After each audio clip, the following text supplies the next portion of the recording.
Chiquita. Yeah. Everybody loved Michael. He was a lovely fellow. A lovely fellow. Okay, Tom. Now, this is more interesting now. Joe's here with Teresa. Isn't she? Are they in this? Maybe it's the next one, yeah. There she is, and there's your daughter. Dr. Morton, yeah. Yeah. That's Betty Murphy, is it? And Pat Murphy. Pat, yeah. That's Pat. Pat Freehill there, no, no. Pat Freehill. Yeah, Pat Freehill, Dr. Morton. Yes, they were simple times. Okay. Now this is a Castlebar again, the Jeddah brother, so whatever was going on, you don't know, but something like a photograph brother. Okay. Now this was Sister Mary Agnes Brown, her profession there, her. And this was Mother Columba. She was the loveliest nun. She taught me, she was a lovely nun. We used to go to the convent up to communion, and then you go to the Christian Brothers. I don't know who those were. Now this was my brother Paddy, after his ordination. You know, we were living just this side, near there. And these young lads were going, they were all part of a musical group, but they were going around fundraising for some hunger. And so they went to Paddy for a blessing that they took. They went on a tour. That's impressive. Okay. Now this was, you get your hot water in Castlebar there from Barry. It's just, okay. Now this was in Castlebar too, which was the foundation, I think, of the Knights and Walter in Castlebar. And that's my father there, and there behind. Yes, yeah. These are all the big shots from that's talking to you. But all the high-titled, big titled members of the order. And no clearance was that big man there. And that was then the parade did in Castlebar, I think, after this carnival, didn't it? Yeah. There they are parading up the street, all the order marches, a whole lot came together there for that. It was just an event in time, it was a part of history. Yeah. Okay, doke. Oh, this was the school at Makruski, wasn't it? Yes. This was, there must be an extension or a renovation or some official event anyway. But the back printing is from another order. Okay. These are the boys of the... Is that French Roland? Yeah, you run the rings. Yeah, somebody will know someone in those. You see, these will be in the library where people go and sit down and they'll be able to browse through them and look at these. Yeah. Okay. Now, this was history. Mrs. Gavin of Peters, or Mrs. Duffy, with her 6th set of twins. And she had about 10 more children besides them. And she was a great woman. She ran the house like a military fashion. Everyone had a job to do, and everyone did it. It ran streamlined. Yeah, she was a great woman. But it caused a sensation at the time because all the press came down and she wouldn't allow anyone in then. And she asked me, would I take over it? No, I didn't have the, what to call it, that you could transmit photographs, wire photo service. You couldn't have that. And, so I gave it to Pat Maxwell in Dublin to look after it. So the photographs were sent all over the place on that occasion. Now, I took her in the hospital, but when she came home, the press came in droves to the house, and they were all outside, and there were prisoners in the house. Okay, now this is Pat Frield's band. Tommy Giovanni, Dave, Lenny Grimes, Francie Cannon, Kevin Kennedy. I don't know who that is. Yeah, you had to do something after you took a photograph that time. Okay. Now this is an important picture. First of all, you cannot go over that way over the street now, but this was before they took down the Munster Bank and created a big gap in the street. And they built the AIB inside it. That's the old Munster there. looks like a mouth with teeth on it. Okay, now this man, this is interesting. I have to change this now to lamp so I can read it. This man is survivor of the Lusitania. He's 74 years old, Patrick Moran from Errol, Castlebar. And he was doing his farm work on Friday the 13th of May, 1965, 50 years after the sinking of the liner, on the anniversary of the sinking of the liner Lusitania by a German submarine off Kinsale. Mr. Moran was a fireman aboard the Lusitania. He was a stoker. That's his wife. They like to take her on Wednesday. Yeah. See the old person. They were happy sometimes, they were comfortable. Happy. Yeah. Okay. Tommy Brennan, he's the most forgotten man in Westport. Yes. That man did so much here for sport and for everything else. He was instrumental in getting the sea angling going. He got all the other men together. He spent an awful time in sea angling here, Westport Sea Angling. Became very famous. They brought people from all over the continent fishing in Westport. He got the road into Birthright from continuous education. He did so much. He started young soccer clubs and everything. He just was dedicated to the town. He was, I think he was an Athlone man. Okay.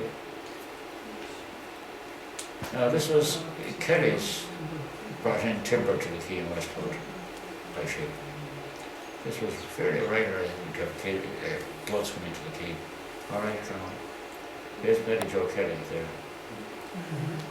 And they came here. Now that's Benny McKay, Father Benny. At the time he was a journalist for the Connacht Telegraph, a sports journalist, and he's been with me on jobs. That's how I got there. Now he's a well-known priest. Okay, Colonel. That's the county council in session in Castlebar. And there's Joe Bloig, who became minister for Lyons, Clandon Fellow. Joe Bloig. Yeah. That's an apartment for the county council. Okay. I just love that picture. I saw it when I was in country. I was in Derbridge West, to the Kelly family in Derbridge West. I happened to be passing and I just saw these little children smiling out. And you saw close, you could see the raindrops dropping off the thing up there in the picture. So, yeah, again, I love simple pictures. Okay. Now this was the first draft beer, Phoenix beer, to go into Clare Island. Guinness wanted further publication. And that's Chris Gravy. And his name was Brendan Quinn. He was the Guinness man in Castlebar. And there are other Guinness reps. Smith, where is this there? Phoenix. Phoenix, what was it? Phoenix. Guinness, was it? Phoenix. Phoenix, it was Phoenix, yeah. Phoenix, yeah. Okay. Now, John O'Brien, as I said, Dan used to make a lot of noise on the council, and that's his house there, that's his house. And he was shown there was no public forum at the quay for ages, and eventually he got it. And Frank Hall's company rang me to get a photograph of John. Frank said, this might keep him quiet, he said. And the phone is Westport ringing Frank Hall there. Yes. Okay, this was just boxing in Castlebar. Yeah, they had too many guys just put in that one. Now these were just a reunion of young after leaving third class. So Jerry McAleer, Podge Kenny, Podge went high up in Foss or some of those things. Jim Lyons became CEO down Clare, and then he's now retired and doing very well for the Department of Education, publishing books in Irish and all that, or writing books in Irish. Tommy Derry, Tommy, a very clever lad, he died too. His uncle would have been the Minister of Education, Tommy Derry, for 1929 to 43 or something. Yeah, and then Peter O'Donnell, Peter McDonald, Pete McDonald's son. His father became famous in England in Winnipeg, and everybody wanted to contact Pete McDonald for a job. And when I was in the Richmond hospital, I was telling you about, there was a fellow beside me who was raving, and he was talking about the start from Pete McDonald. get the start. He went on in his raving, which is sad. Poor Mark Malone there, he's dead now. Yeah, great character. And Willie George, a lovely fellow. He was the only non-Catholic in the school, and he'd have to leave John Christian Doctor, or whatever it was. It was lovely people. So all great lads. Yeah. Okay. Now that's Ronnie Trelawney, but you believe we're opening a swimming pool in Castlebar. And Jack Cahill, Jack. Right, Tom. Now this is Tom Welch. Tom was a marvellous musician. And Mike Feehan started a singing pub or a musical pub, the very first in the country. It was never heard of before. And that's Tom. He was gifted on the organ, had an organ type thing. He was really gifted, and that's one great pint. Anyway, I remember when I was at my first place in Bridge Street on a wet night, walking down the street after I came out of the dark for fresh air, walk around, and there was no cars, nothing on the street, only a wet street with the light shining on it. And this beautiful music was wafting out off the west. And Gabriel Kelly's uncle from James Street, he was known as Foggy Kelly. And Johnny, was it? Yeah. Yeah. And he had an umbrella and a trench coat. And he stopped outside the west, and he couldn't resist, and he held out the umbrella like that, and he waltzed from the brevies to the west, to the Blue Diamond. Okay. Now that was, she was the Charlie Rose from Westport, New Zealand. And she won actually that year. She was the Charlie Rose for that year. She drove from Westport, New Zealand. That's Michael Brown, he brought it to me. Okay. Another crash. I used to crash then too. Okay.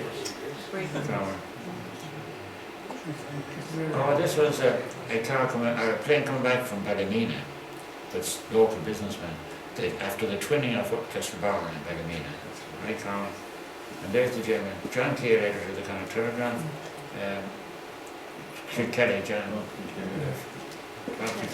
Robert Kilkelly, Sean Harkin, Michael Joe Egan, and Joe Egan, county engineer. And the way back from Ballymena. Okay. Into Castlebar Airport, that was it.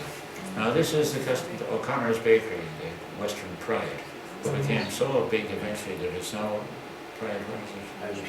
Irish Pride now, they're taking over here. Now great people, those O'Connors, and they're all simple country people, great job. Okay.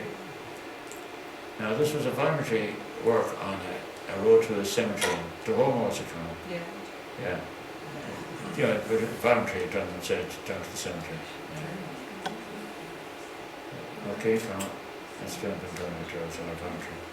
Now this is the Sisters of St. Lucy in Newport, they're gone now, and they used to make lovely soft toys. I was doing that for the Woman's Way, and they did a double-page spread on that. It's actually breathing life into the toy. Okay,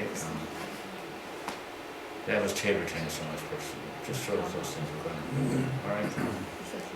Ivan Cooper, who became very well known in the civil rights movement in Northern Ireland. He came down to North and he was with the Chamber and he worked with the shirt factory. Yeah, he was a shirt factory. Okay, Tom. This is the junior chamber now. Peter Horvath, Miles Staunton, Tommy Hanley, I don't know who he is, Ivan Cooper, Stephen F.A. Brown, Robert Kilkelly, Liam White, and Michael Jones. 1, 2, 3, 4, 5, 6, I think 6 of them. Peter Horvath was a great man. He was a lovely man. Okay. This now was the first male victim in Vietnam. He was from Betty Holmes. His name from Gallagher. That's the sure. His body burned home in Vietnam. Okay, this was the Pig Fattening Station in Ballymena, and it's still running today, as far as I know. It was opened then. Okay, that's Father Killian. Now this was imposed by the Grania Way of Crafts. They started to do crochet, and that's Jerry Gibbons. That's great.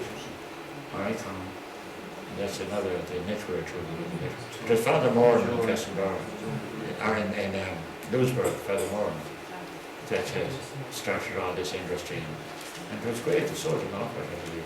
All right, now Frankie Ford, she's now Frankie Walter, she's still singing today. She won the Fish, All Ireland Fish for singing, and now she makes a living with her voice, and particularly in Knock and in church ceremonies and that. And frankly, she had a hard life and a tough life, but she's great. She's doing well. Okay, this is just canoe racing on the Nile River. All right, yeah, it's amazing when you meet here, says one to and that's Jimmy Burke from Clogher, and his daughter's there in the front row, and that's her hand there. That's her hand. Mary. Okay. Now this, every year, Courtney Kenny, who was a great, lovely man, he brought his friends from England with an opera to Castlebar, or two operas, and they were so entertaining. They were lovely, these operas. But I have so much of that, I only just do the one. I have so many pictures of them. All right, Tom. And she was one of the stars in it, yeah. All right, Tom.